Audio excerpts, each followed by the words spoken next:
Today we have Professor Ken Sikaris. Ken is Head of Biochemistry at Melbourne Pathology and has a special interest in HbA1c testing. He also happens to be my father. Hi Ken, thank you so much for joining me today. As a pathologist, how would you define HbA1c? Well, HbA1c stands for hemoglobin A1c. So it's a type of hemoglobin. Hemoglobin is the red colour in your blood, the one that carries oxygen. And when glucose levels, normally when glucose levels are there, glucose sticks to the red colour and it makes hemoglobin A1c. If your glucose levels are high, there's more glucose to stick to hemoglobin, so you have higher levels of hemoglobin A1c. So hemoglobin A1c is really just the amount of glucose your red cells have been exposed to. So how often does a HbA1c test need to be done? Okay, that gets back to the red cells. So the red cells, they live for about 3 months. And so the amount of hemoglobin on the red cell is really how much glucose that red cell has been exposed to in the last 3 months.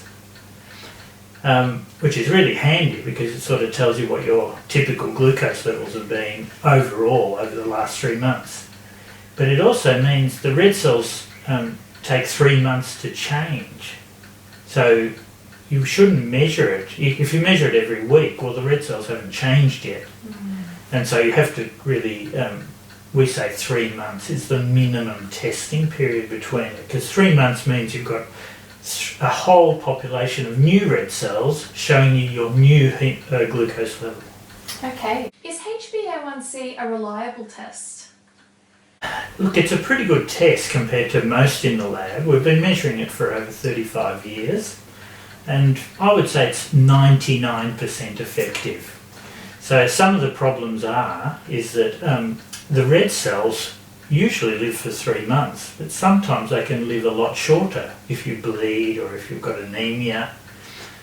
Sometimes they can live longer. If you've got iron deficiency, the cells have to last longer because they're so hard to make.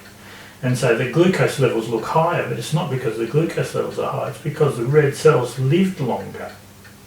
And then the final thing is that people have different types of hemoglobin, and some hemoglobin just doesn't stick glucose as much as other hemoglobins. So all those things are rare. Generally most labs look out for those reasons and tell you that it mightn't be a reliable sign. You know, if you've got anemia, don't trust the hemoglobin A1c. So it kind of brings a very important question to mind, because we're always asked to retest this, but why is HbA1c so important? Well, the glucose levels, you know, on a day-to-day, if your glucose levels are really, really high, then you can feel sick. So that's a day-to-day thing. But when glucose levels are high, they have a long-term effect. And the long-term effect of high glucose levels are known to be eye disease and kidney disease and so on. And so we want to keep those long-term glucose levels down.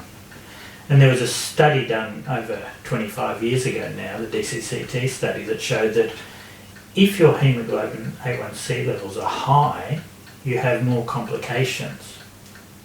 And not only that, and this is the good news, that if you could manage your diabetes to keep the hemoglobin A1c levels down, then you will have less chance of those complications.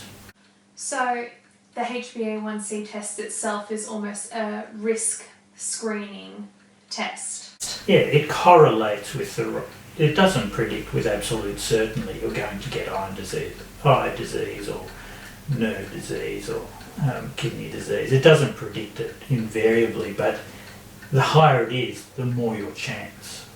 Okay. And so you want to manage that risk by having the lowest levels you can manage.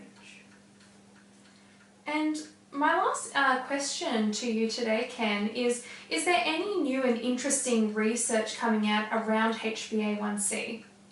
The holy grail for A1C. Because the biggest confounder is the life of that red cell, we'd really like to get a measure that tells us how long,